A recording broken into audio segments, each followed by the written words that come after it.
Hello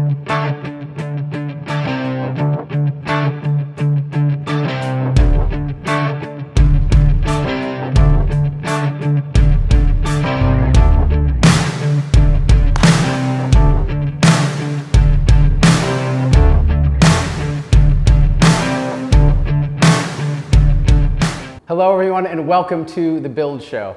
I'm John Peitzman, JP, certified high-performance coach and creator of the Build Framework. I work with individuals all around the world to help them thrive in their personal and professional lives, and as the host of this show, our aim is to transform lives one guest at a time by having amazing guests. And today is no different. We have an amazing guest. His name, Luke Faccini. Let me tell you about Luke. He is the founder and chief brand storyteller at The Sponge.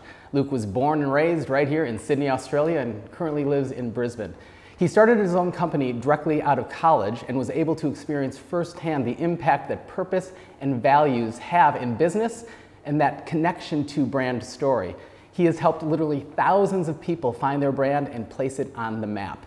Luke is a firm believer that businesses can and should be a force for good. His key and primary focus is simply this: to help good businesses become better brands. And he does this by all means necessary. So I've known him a while. He's a good friend and an authentic, really, really great guy. Luke, thanks for coming on The Build Show. Thank you for having me here. Yeah, so let's start by just telling people your story and kind of what brought you to where you are today and what you're kind of focused on and excited about as we sit here now. Yeah, well, interestingly, the college that I went to is not far from here. So coming back, I feel a bit of reminiscing of this nostalgia. Era. Yeah, nostalgia, that's right. So I graduated there 20 years ago now. Wow. So I've been doing this a while, and I did take the best designers with me and start a company very full-heartedly. And since then, learned a lot. Started off being a bit of a brand whore. I would work for any brand that would pay the money, and we had fun doing those jobs, but my heart wasn't in it. And life was like that for 16 years until I watched a documentary called The True Cost. And in a matter of minutes, seeing how fast fashion causes death and destruction. Remember the Dhaka building collapses? Yeah. Yeah. Thousands of people dead and injured because of what? Ignorance and greed. And the damage, devastation to the landscape because of poisons coming from the dyes and rubbish, just ridiculous. So me sitting in tears before that documentary finished completely changed. Fired a whole bunch of clients, imploded my business. And fired clients, right? So the people paying you actually said no more. Could no longer work with brands that were profit at all cost. Right. So that sent me on a journey of discovery. I did find my purpose then, and that was, as you mentioned, to help good businesses become better brands. And that was putting me back at startup phase again. So it's interesting. 4 years in now, got the momentum of a startup working with good businesses. I did calm down. Originally, I would only work with businesses that were angels. You're either good or bad. Right, black and white. That's it. Black or white. There's some gray in there that you can help out in, huh? Becoming B Corp certified, and I met the B Corp community, met my tribe.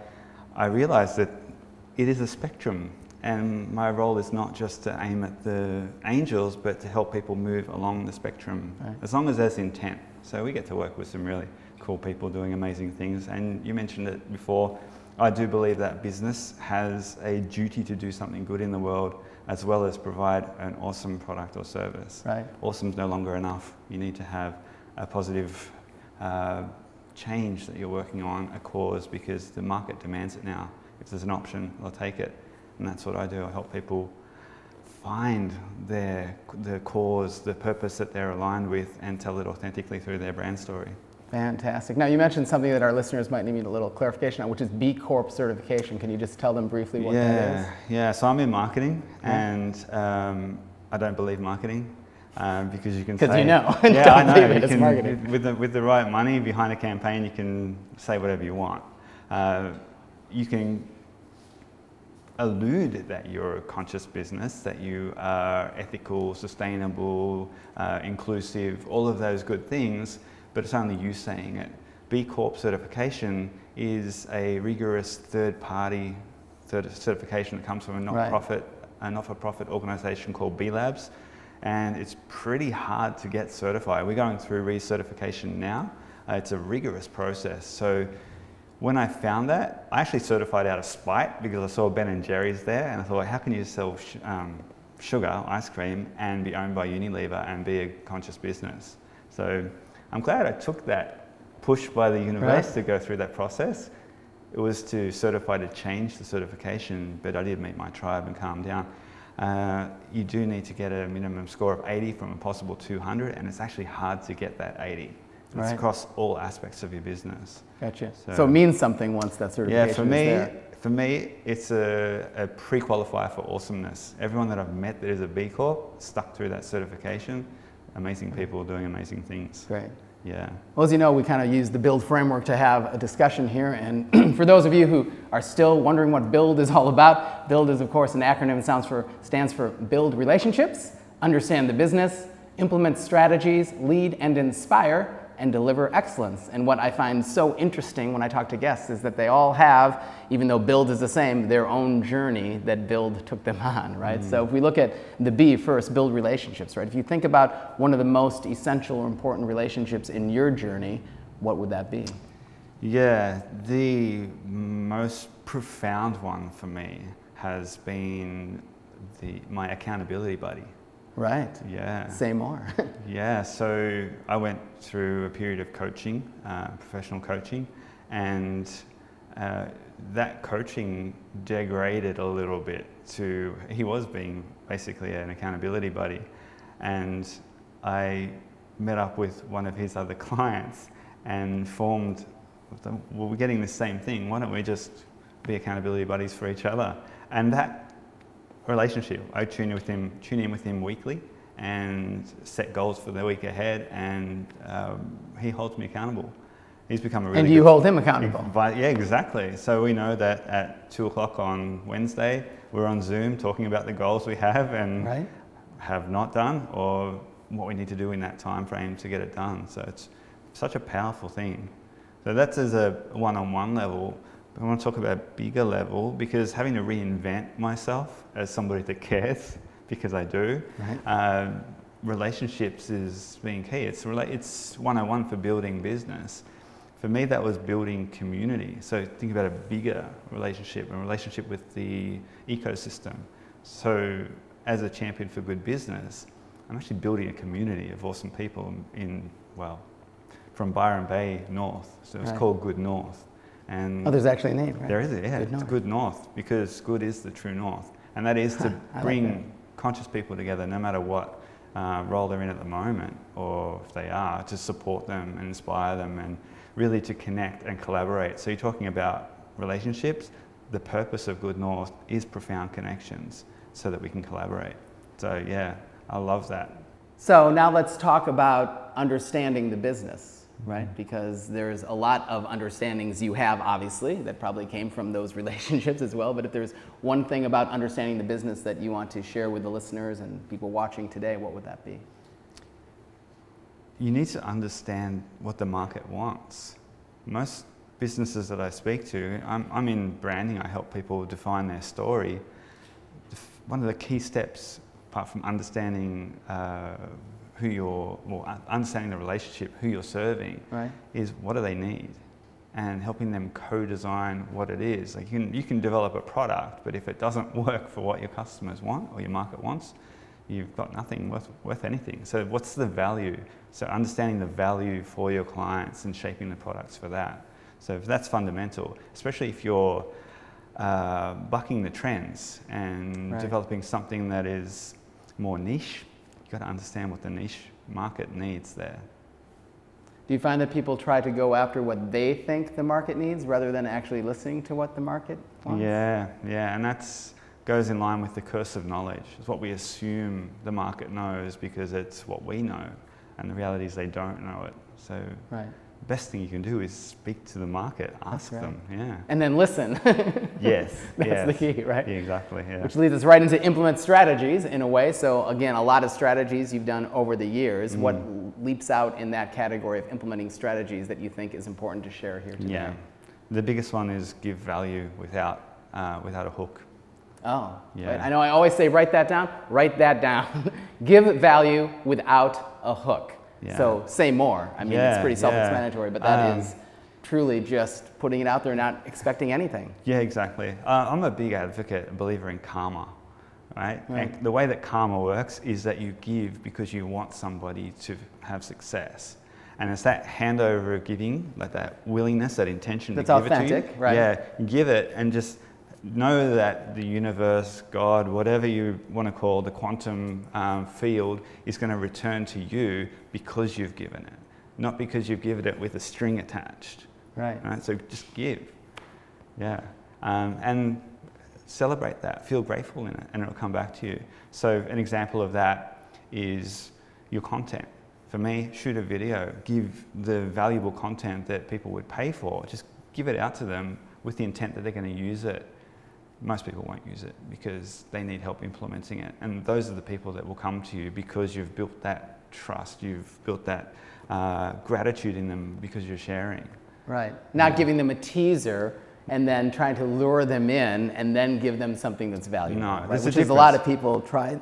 Yeah, there's a difference between a teaser and a piece, right? Because you can't give the whole puzzle in one video because that's going to take hours and hours of footage, and people can't sit there for that. So break it up into chunks. Let people buy into that sequence. It's those touches that people will start to get familiar with you, and that trust will build. And if they're meant to be your customer, they will reach out to you. Trust the universe. Exactly. Put it out there. Exactly. I love it. Yeah. So that leads into leading and inspiring, right? So L is lead and inspire. How do you lead and inspire each and every day, and how do you inspire others to do the same? Yeah, this is a big thing, and it's been a bit of a journey for me. Yeah. You mentioned in my introduction purpose and values. I'm a values consultant. I understand deeply the impact that having clearly defined values that your people align with in your team, in your marketplace, what that does.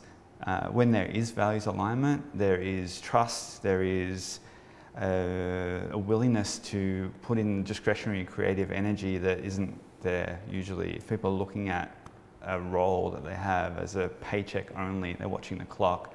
But when their values are aligned, when they know they're working towards a purpose that is a crusade rather than a company, shared vision, the dynamics change. Work is so much better. My team, I love our team meetings. Everyone's popping with energy, and we celebrate our values. And we talk about it. And the posts that we share in our socials, the ones where we talk about our values and our purpose, they get the most interaction. Right. Yeah, it's amazing. Because people resonate with that, right? People want to work with brands or support brands that have a purpose, an impact model, and values that resonate for them because they aspire to have them themselves. So, yeah, definitely put that stuff forward if you want to build the relationships. Right. Yeah, really, really works. So how do we bridge the gap? As you know, Build is a personal and professional framework, right? So if we talk about leading and inspiring, I mean, you're a father, I'm a father, we talk about that. How do you take the leading and inspiring aspect, for example, and put it into that realm? Into family realm? Yeah. Well, yeah, empathy. Yeah? Empathy, yeah. You mentioned before actually listening. Yeah. Yeah, that's coming at, I've got a 3-year-old now, I've got a 16-year-old and a 17-year-old. In that time, I'm a different person, so I'm conscious and present with my 3-year-old. I wish I'd been that person for my other children, but it is about being present, listening, being in a heart center, and just the presence is the key. Right. And people feel you present. I know when my son feels me present, he's at ease. So I think it works the same with any relationship. Right. Do you find when you use that personally then that it actually impacts your professional capacity as well? Like is there a direct connection between those kind of attributes and being able to listen? I mean, if you do that more at home, do you find yourself doing that more at work, or do you have kind of different hats that you put on? I'm an advocate of hats. Yeah. Definitely, you've got to come at the situation with the right hat. The intention is different, right? Yeah. For that meeting than it is for your 3-year-old. Yeah, right. But I think being heart-centered and open in any situation, the person is going to feel it and have that connection. So whether it's a new business relationship whether it's a consultation, whether it's a check-in with a client, whether you're on stage talking to a crowd of conscious business people, the same heart in me is showing up. Right. The same willingness to be present and add value and listen is there. So. And that same authenticity, right, which is what I'm hearing as a theme throughout this whole thing, which is really amazing. Yeah, that's key. That was hard because when you I was bringing that back to that moment where I had to fire clients because I didn't want to feel a tarnish or a darkness go over my heart for the work that I was doing. Opening up and just being that clear soul, I guess, if you want to put it that way. I am that now, and that journey of, you know, you make that commitment, that intention, the universe goes, oh really? Okay. Oh really? Let's see how much you want that, and you'll get the big gigs coming at you, the money, and it's like, we've got to test it. But now I'm... Say no to this. Yeah, exactly. And you did. Yeah. Yeah. Which leads us to deliver excellence, right? Which is the D, where everything comes together. What is your view of what excellence really is, and how do you deliver that every day? Excellence to me is when I am coming out of my place of genius. There's the levels that you can work in where you shouldn't be: incompetence, competence, excellence, and genius. Genius is where I provide the most value, when I'm in flow, when I'm energized, when I can energize the client that I'm with. So for me it's doing that. And the second part of that is ensuring that my team are operating out of theirs as well.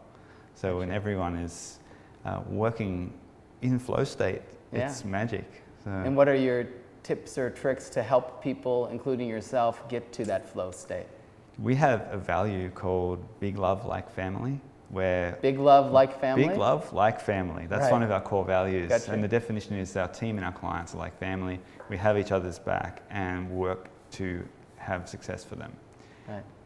Screwed up that last bit, but in essence you understand what I'm going with there. Yeah. And part of that is a constant check-in to see if you are working in your genius. If you're doing stuff that you shouldn't be doing, let's find somebody else that should be doing that. Right, because that might be their genius. Exactly. Right? Like the accountant who loves figures might be the genius for that when it's not your thing, for example, or whatever. Exactly. Let's get you in your place of genius more and expand that role because you're providing more value there, or just reduce the amount of hours you work and give you the reward for working in your genius. Right. I heard somewhere that we work 3 hours productive a day.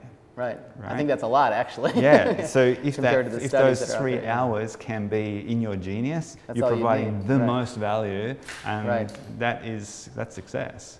Right. That's the highest returns for the business. So as we wrap up here, I always ask guests if they have any words of wisdom that they want to share with the audience and the listeners from the standpoint of, you know, things that you really have learned in your journey that would help them as they, you know, listen to you as you sit here now. The number one thing is that today, awesome's not enough. So, and the analogy I put there is you can be awesome and have a great community, great product, great team. The way you do everything is amazing, but then a company opens up down the street that's equally awesome, only they have a cause that the market loves. Right. Right? And it doesn't cost any more. And at that point, you providing the cost to change is low enough, you're irrelevant. So the market demands an option today, or they will support an option today that has a cause that resonates for them. So if you're not thinking about it yet, think about it. You need to be authenticity. Awesome is not enough. Awesome is no longer enough. Right. So if people want to think about it and have help thinking about it, how do they get a hold of you? How do they talk to you? What services do you provide? What else do you want people to know about you? Yeah, so if they, we do workshops up and down the coast where we take people through our framework. We've got our impact brand story framework, which helps you get in touch with who you are as an organization, building your culture, identifying who your juicy core customers are, and fleshing that out so you know who you're speaking to, and then developing your impact model so that you can communicate this to your team and to the market so they can fall in love with you and support you. Great. That framework's pretty simple. We do it in a half-day workshop. There's also a book published last year, our impact brand storytelling. a how-to guide for founders. It's beyond awesome, I'm sure, because awesome isn't enough. Yeah, it is. It takes that next level. Right. And the other thing that we're doing is building the Good North community, which is for those that are in the Northern Rivers and Queensland. Right. We do those quarterly events to get people together to share best practice. Yeah, so there's plenty of ways. Where do they find out? What's your website that they can go to find all of this? Yeah, thesponge.com.au.